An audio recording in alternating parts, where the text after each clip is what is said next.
I am a 25 years old female, my girlfriend, Molly, female 27 years old. For the last 6 months started with a joke that I've already made clear that I don't like. It consists of her saying no quickly to anything I ask. I know it sounds silly, but I ask her to get a glass of water for me. She says no, and after 1 minute, I'm almost getting up. She says she's joking and gets some water. I ask her to wash the dishes. She says no. I say I love you. She says no. I ask her to take her clothes. She says no. Everything is joking, and after 30s/1 minute, she does it, but she is addicted to doing it. I've already made it clear several times that I don't like it, even more so in I love you. She's the only person I can say that. So it's special to me. And there are things that are serious, and I need her to answer seriously. And if she says no to everything jokingly, I can't tell when she's saying a real no. It's already happened. I keep saying this is boring and I don't like it. She stops doing it and goes back to doing it after a week. After a brief discussion because she played this prank in front of our friends, me asking, "Love, can you get me some medicine?" And she, with no kidding, she stopped doing it for 1 month. Yesterday, we welcomed my parents, in-laws, and our 2 best friends to our house. Everyone knew that I was going to propose to her, and I called them, because we always plan this proposal with our loved ones attending, participating in this special day. I asked her to marry me, and she said a quick no, and I was so grumpy /panic /upset. Everyone looking in shock, for 30s for her to laugh and say she was joking, finally saying yes. I was so embarrassed and disappointed. I put the ring box back in and said I'd take it out to cool off. I didn't even let her say anything. She kept texting me, no answering calls, saying it was just a joke and that I knew she always did that. She said that I left in difficult situation in the house because it was very clear that I had given up on propose, and did in front of my parents and in-laws. She stressed that I was making the situation uncomfortable because of a silly joke. Well, I slept in a hotel and I'm still in it. My parents supported me, but my in-laws calling me for giving up on proposing, disproportionately humiliating their daughter. I just really think there's time for jokes, and that moment wasn't clearly. She knew I didn't like it and decided to do it anyway. I am married to my wonderful wife Melody, and she is currently pregnant with our first child together. I have a 6-year-old daughter Tina, whose mother I split 50/50 custody with. So I know for the most part what Melody needs in order to feel supported while she carries our child. I have been spending lots of time making sure she's comfortable and taking on more of the load at home so she's not doing too much. This is her first child after all, and it's obviously a lot for her physically and emotionally. My mother and Melody don't get along too well. Mom didn't like my ex either. We broke up because we were headed on different paths, not because of my mother, and there's no bad blood. So I think she just doesn't like her because she's dating me for whatever reason. It's weird. She's very nitpicky about Melody, how much she does around the house, how emotional she is. Melody already cries very easily, and being pregnant has made her even more sensitive, which is fine. The fact that she wants to be a stay-at-home mom, it just seems like nothing Melody does is okay. I do, however, stand up for her and do not just allow my mom to talk down to her. Today, before picking up my daughter from summer camp, Melody went to 3 different grocery stores to find rotisserie chicken. She's been talking about it since last night and really wanted one. She sent me picture messages documenting her quest for the chicken and finally found it. My girl was happy. Rotisserie chicken is also kind of a comfort food for her, like spaghetti, because her mom used to make one of those when she was having a lazy day and didn't feel like cooking. She was planning on serving that with some other basic sides for dinner, perfectly fine by me. My mother came by to see Tina and started telling Melody the chicken is bad for her and she should not be eating that pregnant. Melody said it's fine, she usually eats healthy and just wants this one thing she's craving. My mom went on about how unhealthy it was and said she needs to eat something else. Melody said no and went to the backyard to FaceTime her family, out of state. When she came back, my mom had thrown out the food and ordered takeout, a salad for Melody and pizza for everyone else. Melody asked where the chicken was, and my mother told her she needs to start being a responsible mother and eat correctly for the baby. Melody screamed, "What the is wrong with you? Why are you always such a..." To me? She then started crying and called me home. I came back and asked my mother to leave after hearing her story and said she is not to come back until she apologizes for how she treated Melody. My mom went on about how I'm choosing another woman over her, but I just think enough is enough and Melody reached her limit. She apologized to me for blowing up when Tina was in the house, but I told her it's okay, things happen, Tina is okay. And I went to find her another chicken before the store closed. My dad thinks I'm right for taking Melody's side, but my brother thinks I should always defend mom. I do plan on having a sit down with both my parents and my brother with my mom. I'll talk to my dad first, then have a family meeting. I would still want my mom around, and honestly maybe I'm just weak, but that's my mother. However, if she cannot learn to change and respect my family, then we will just have to go and see. It's hard, but it is what it is. Melody doesn't even want to completely cut her out, she just wants change as well. But I will protect Melody at all costs, and if that means cutting off my mom, then so be it. My ex and I did not break up because of my mother. We had different ideas of where our lives were going. Tina was not planned, and we were already heading towards going our separate ways before she got pregnant. We tried to make it work for Tina, but that's not what relationships are about, so we split and it's working great. My ex and Melody get along great, Tina is happy, and we work through things as one big blended family. My ex and Melody have talked about my mother with each other before, and that was when I realized I needed to see a therapist to work through my childhood with a mom like mine. It's a process. I'm working through it the best I can. Melody's pregnancy is going smoothly for the most part. Just exhausting and emotional, as she put it.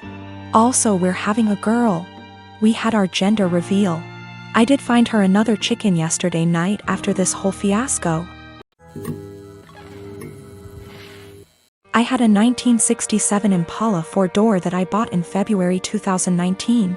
A couple months ago I bought my first house that had a 2.5 car garage. I moved the car in and started tearing it down for a complete restoration. I had the body in one bay and the chassis in another, plus the whole garage filled with parts. About 2 months ago my girlfriend came to live with me during this whole crisis, and the whole time has hated that car. She wants to park in the garage, but I have 2 acres of land with a lot of nice places to park under shady trees, or hell, even in the barn if it has to be inside. I tell her tough luck, it's my house and it's not like I can just throw it back together real quick. Anyways, I was out of town for a couple days on a business trip for the small local company I work for. When I got back, my girlfriend was all smiles. Making me food all the time, doing all the chores, all that. I thought maybe she just was happy to have me home, but then I realized that I didn't see her car in its usual spot. I asked her where she parked so I could make sure I mow that area and keep it clean, and she said not to worry because she parked in the garage. I asked how, and she told me to go check it out. Turns out that while I was gone she hired some people to come over and move everything related to that car, including the drivetrain, body, and chassis and all parts, and take it to the local dump / scrapyard. I was absolutely dumbfounded.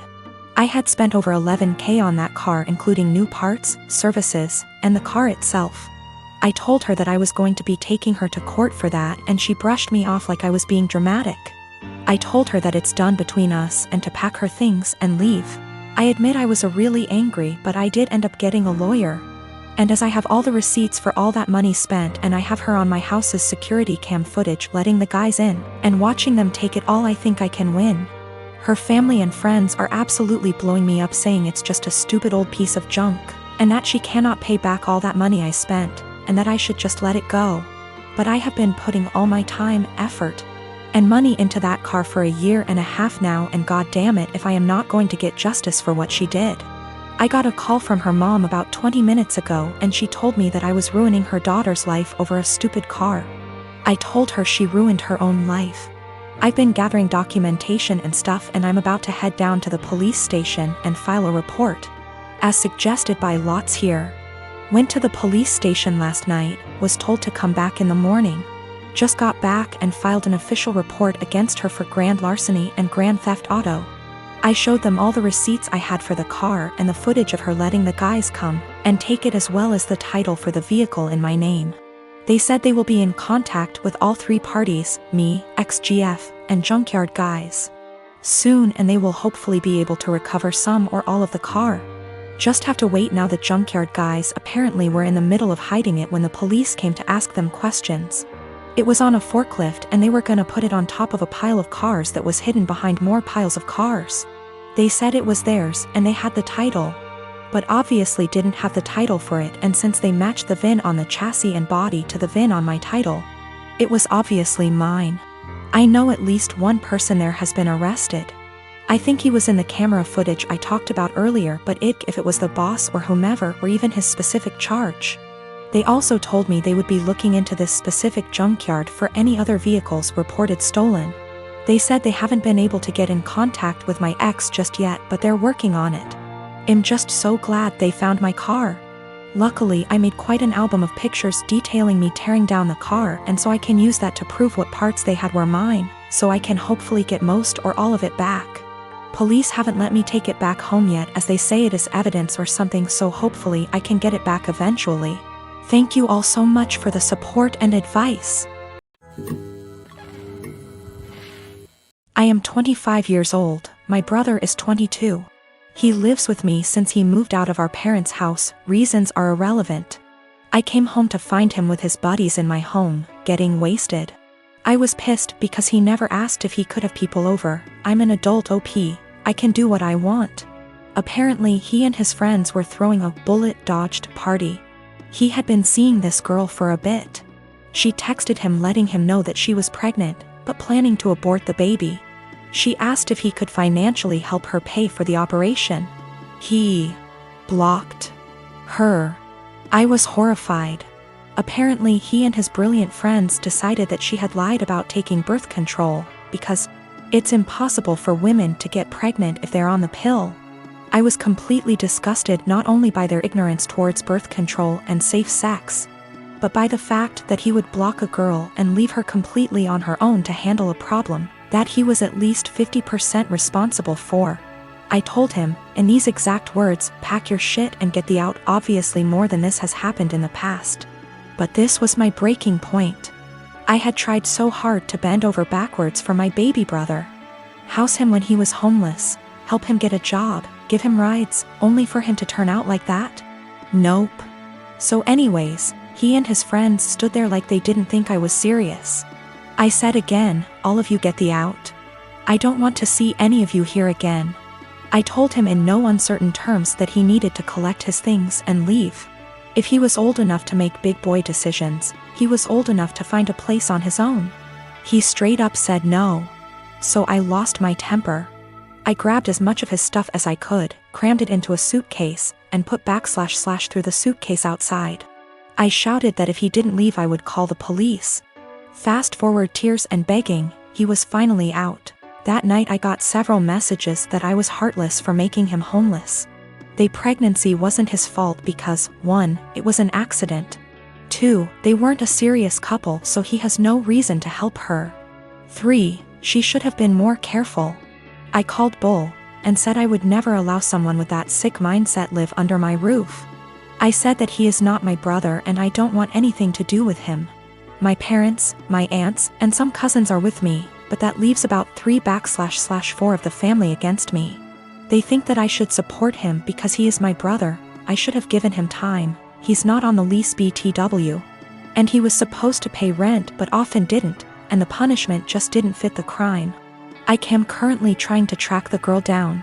She is an old work colleague of his. And I'm trying to find his old coworkers to figure out her contact info and see if I can help in any way.